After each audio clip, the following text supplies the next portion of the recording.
Good morning. My name is Jakob Balslev. I am the CEO and founder of Rokoko.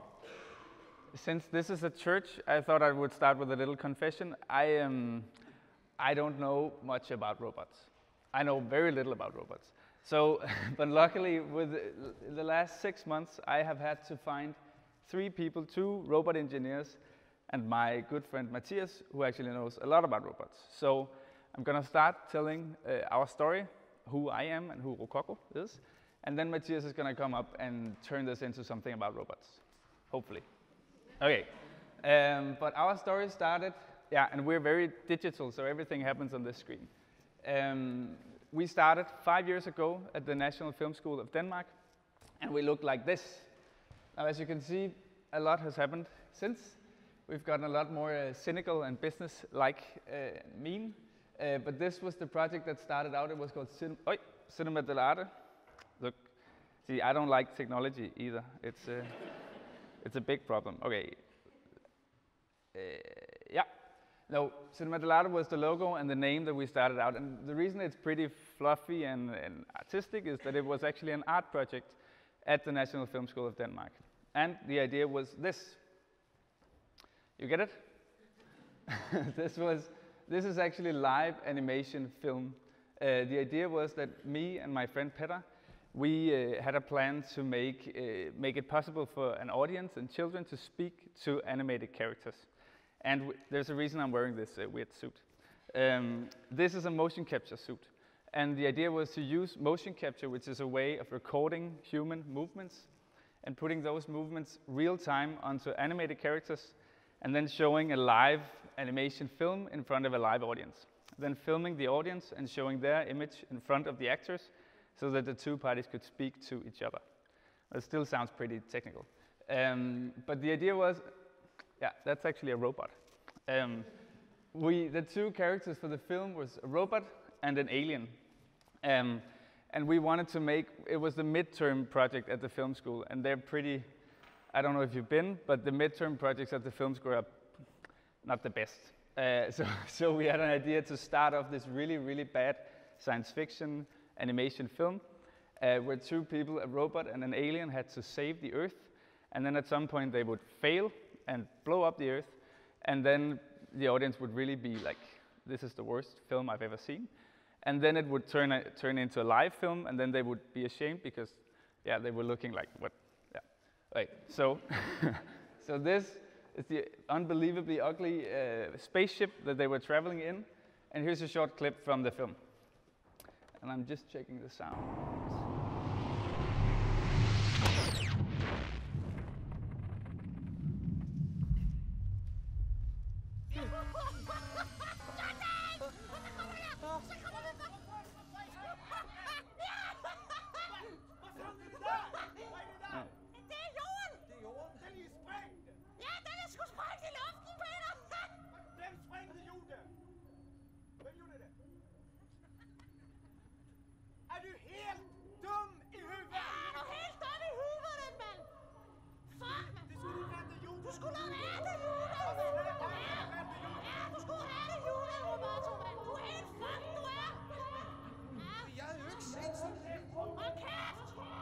Okay, no subtitles, sorry.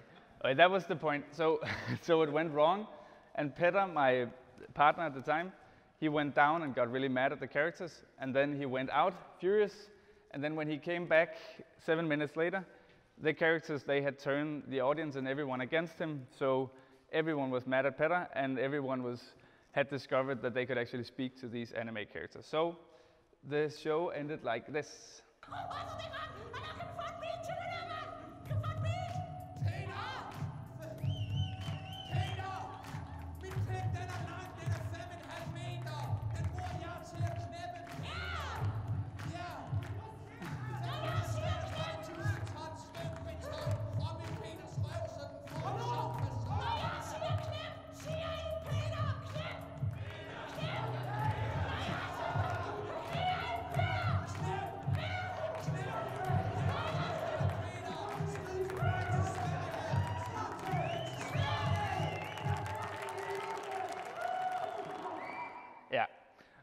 that's a typical film school project. Like everyone is mad, and we make fun of the school, and we convinced the school for this project to actually buy a motion capture system, which at the time was an optical system, meaning that they had to buy 18 cameras in a big rig that when 3 cameras saw one of these dots they have on the body, they could place the dot in the room.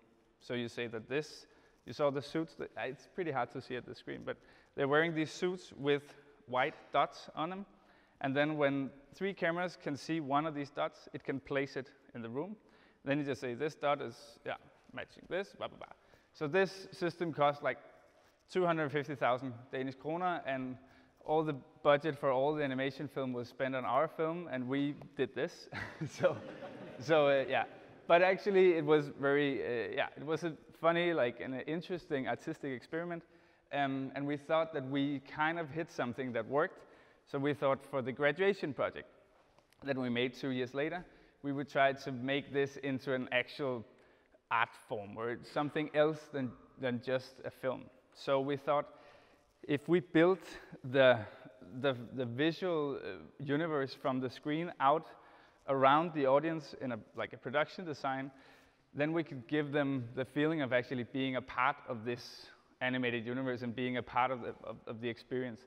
And then we would get them to interact. And then we thought, maybe it's more fun to do this for children than actual grown-ups, because children are a bit maybe better to actually interact. So for the graduation project, we did The Princess and the Frog, and I'm just gonna tell me if you can't really see on the screen, but let's try. Right.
Jeg elsker dig, og jeg vil gerne bo her i skoven med dig for altid.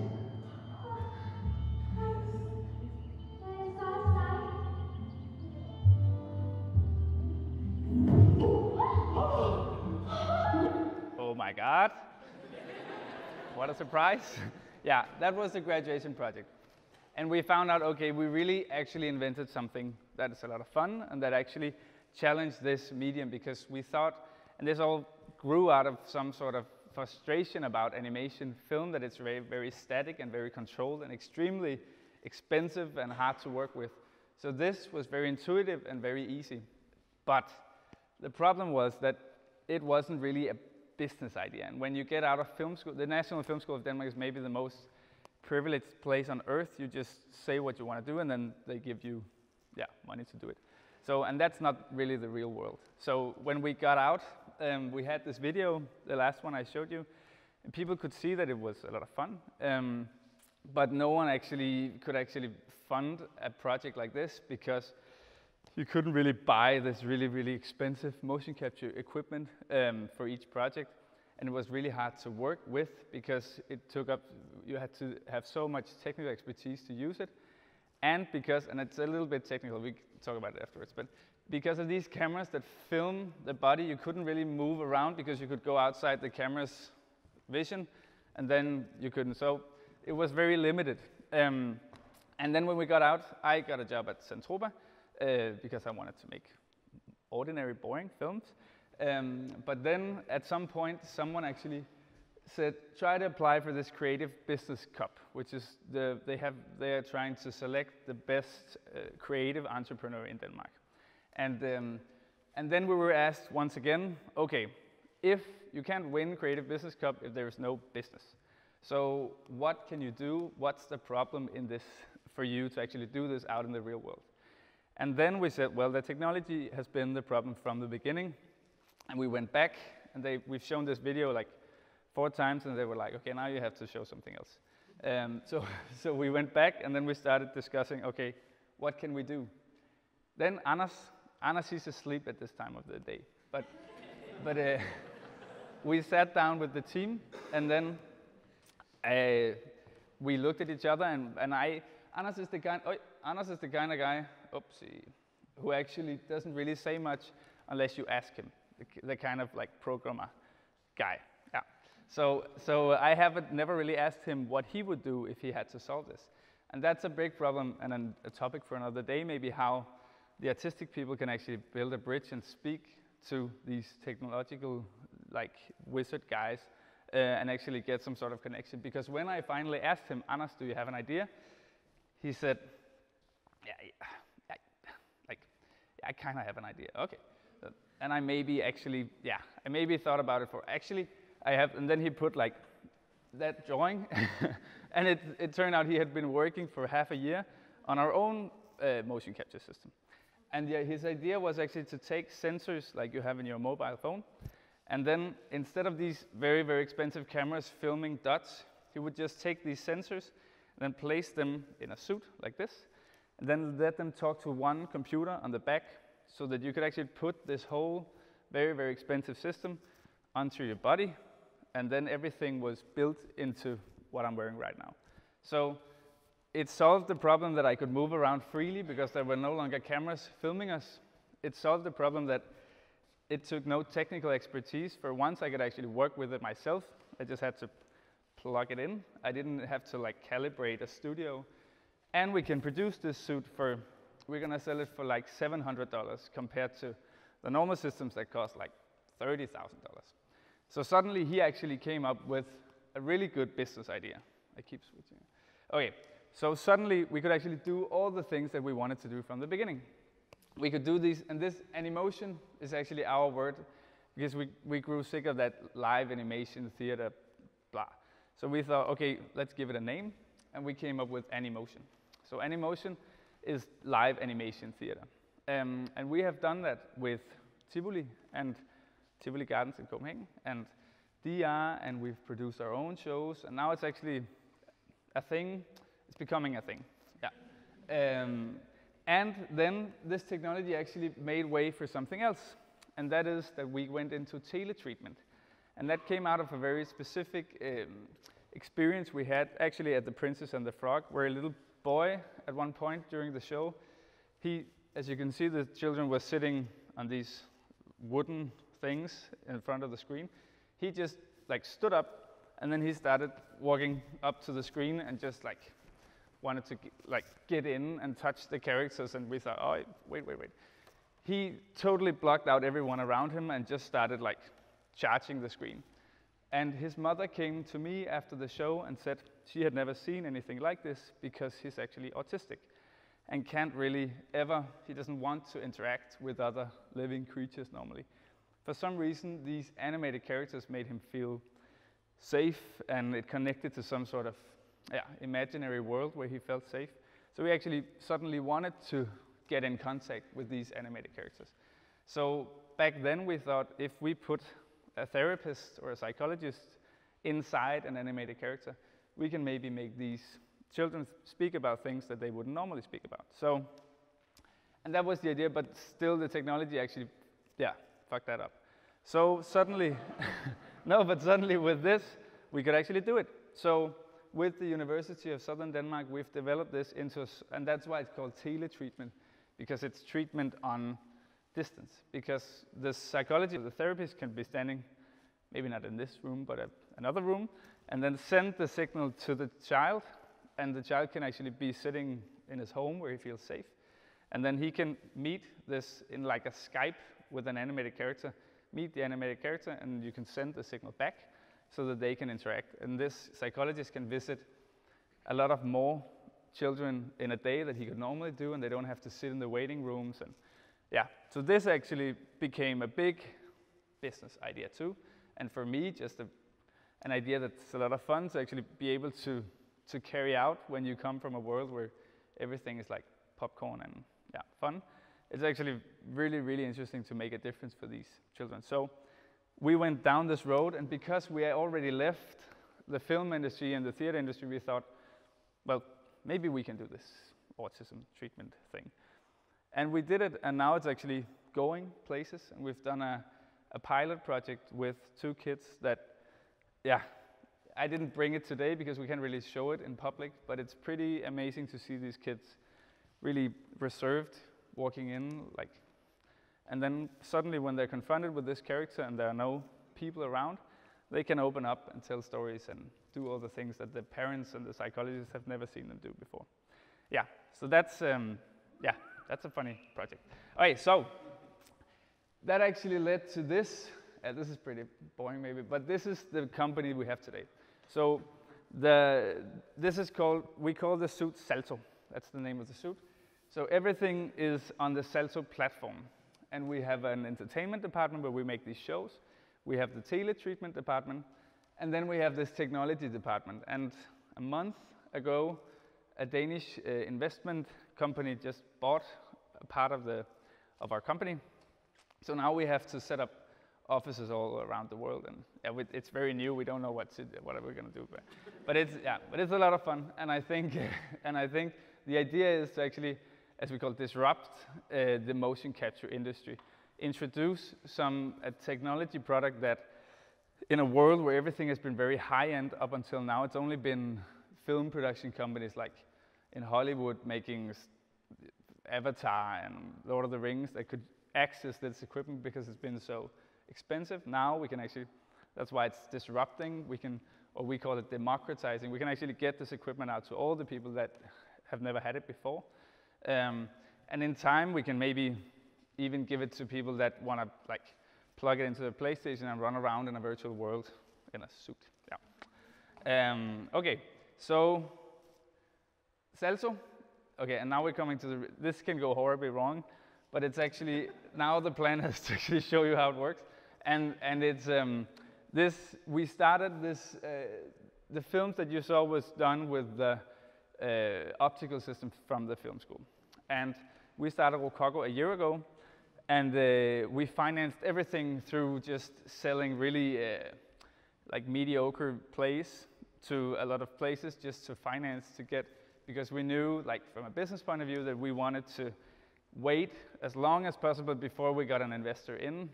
That's business talk. But because then you don't have to give as much of the company away to actually get blah, blah, blah. So we financed this ourselves. And this is, as you can see, okay, let's just do it.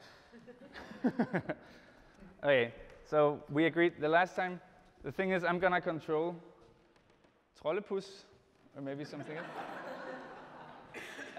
Yeah, exactly. Okay, I have to stand like this.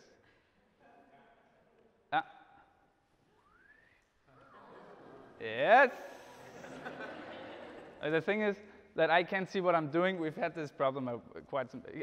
Every time I look like this, but it's actually working, and this is pretty.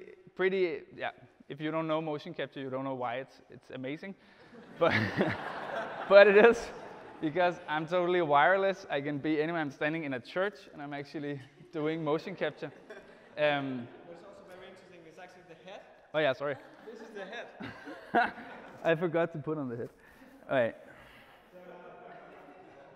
All right.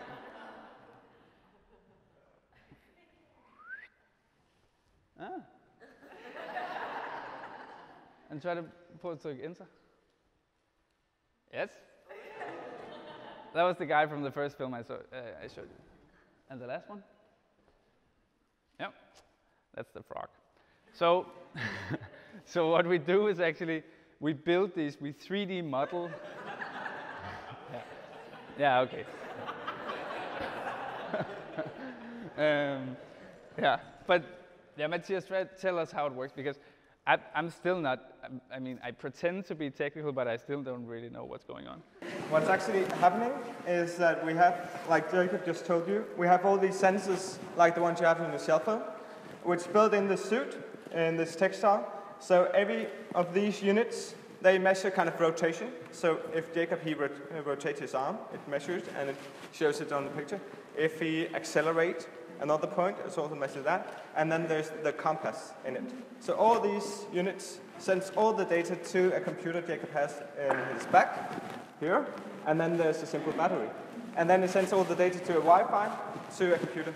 And it could also be in the cloud somewhere, if you want to use it for all kinds of other purposes. And the idea is that it's a modular system, so that you can actually, we can sell this and you can put as many sensors as you want on this suit. So if you want to do like Avatar or something that really demands a lot. Now focus. Okay. Yeah, then you can actually just put a lot of sensors on it, and we're gonna build a hand extension. Okay, yeah. No, we're gonna build like hands as well with sensors on all the fingers, and so we can scale this up and down, and it's built on what's called an open source computer called Raspberry Pi, meaning that all the people who buy it, like if Anders, another Anders out in the real world bought this, he could actually work on this open source computer and make his own sort of, yeah, he could work with it in his own way. Yeah, so. Yeah, oh. Okay, I have more to tell you. It went pretty well with the live demo. Yeah, nice. Okay, so we're going in several different directions. So we're going to start with animation and film, and that's, as I explained, people who have never actually had access to this, or not like the Shrek kind of Hollywood studios, but all the ones just below, like we were when we started, and all the Danish animation and film houses that could actually use this equipment but never had access to it. That's who we're going to give this to and sell this to in the beginning. And then the gaming industry, where one of the world's biggest industries actually, where, yeah, that's the same deal. They all use this. Every time you see an animated character or like a CGI character walking around, breathing like a human being, or actually moving, it's all these little details that you can't really animate. Like I'm moving now, my body language and my breath and all these things, you can't really animate that stuff. You have to, yeah, you can only capture it with motion capture.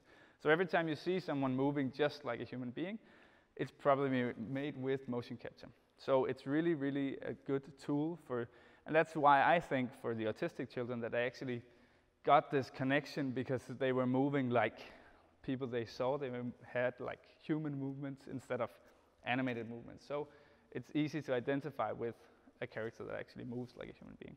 So, and then there's this, okay, the virtual, you remember maybe virtual reality from like the 90s. Everyone was experimenting and everyone got sick because the quality was so low, and yeah, it's happening again now. And but this time the camera, the visual and the video equipment has like developed so well that now it's actually, you're not getting sick anymore. And they're gonna, Facebook, Microsoft, Samsung, Google, everyone has went into this war, and they're gonna launch their own virtual reality glasses in the beginning of next spring. So this is gonna be huge, and it's one of the industries right now where the most money is actually being poured into. So when this bubble bursts in the beginning of next year, they're all gonna need a body in the virtual world. So, and the idea is, I don't know if you've tried it, any of you, but actually being inside this virtual world, you can look all around you. All you need is this suit, then you're actually your whole body in the virtual world. And for instance, playing like video games and running around, you could actually, yeah, be yourself and watch. If Matthias, whose body language I know, if I saw him as an animated character in this virtual world, I could actually recognize him because he's moving just like he is. Yeah, there's a lot of potential in this, and the reason the investors they went in was actually to speed the process up, so that in next spring we're going to be at a stage where for instance, Microsoft or Facebook sees that, okay, we can actually offer this body in the virtual world, and then they're gonna connect and buy us. And we're gonna, yeah. Yeah, we hope, yeah. You get it. Okay.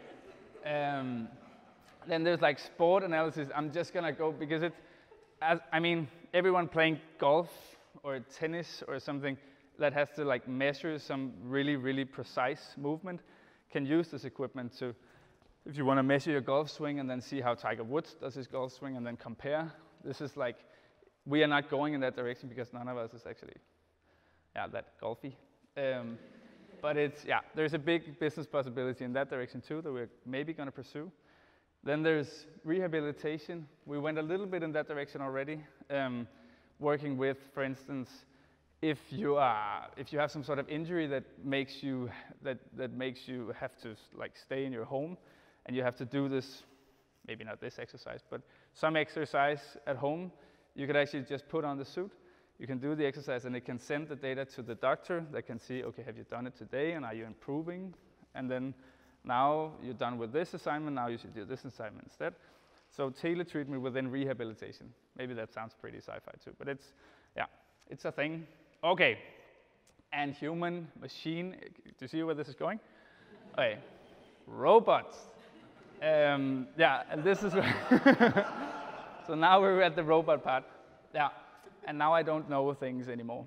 So Matthias, could you tell us a little bit about robots? Okay. Yeah, I can try to do my best. Thank you, Jakob. So now we get to the cool stuff, the tech stuff.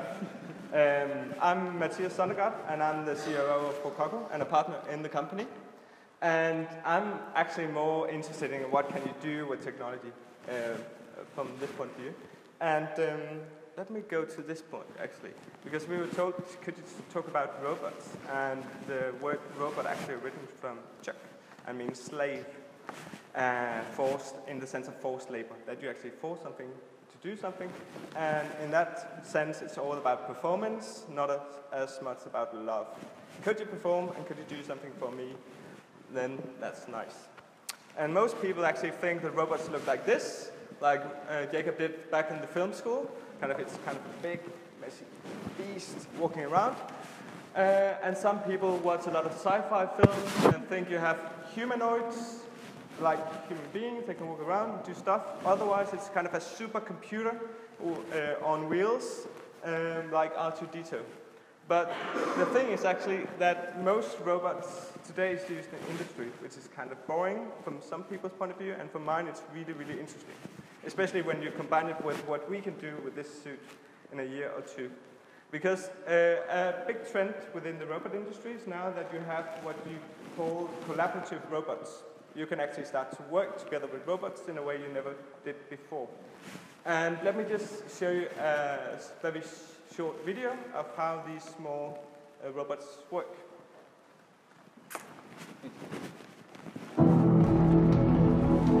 So you have one on the right.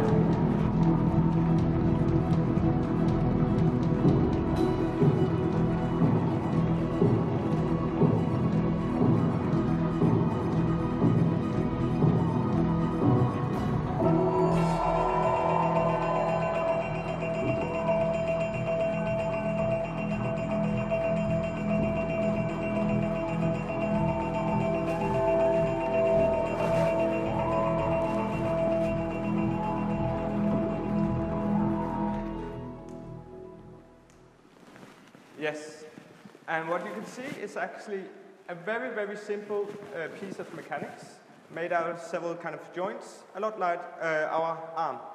So you have different kind of joints which can rotate, do different kind of stuff, and then you have kind of a point where you can add a module, which could be a grabbing tool or a hand, or you can weld something, or you could 3D print something if you want this kind of tool in the end of your arm.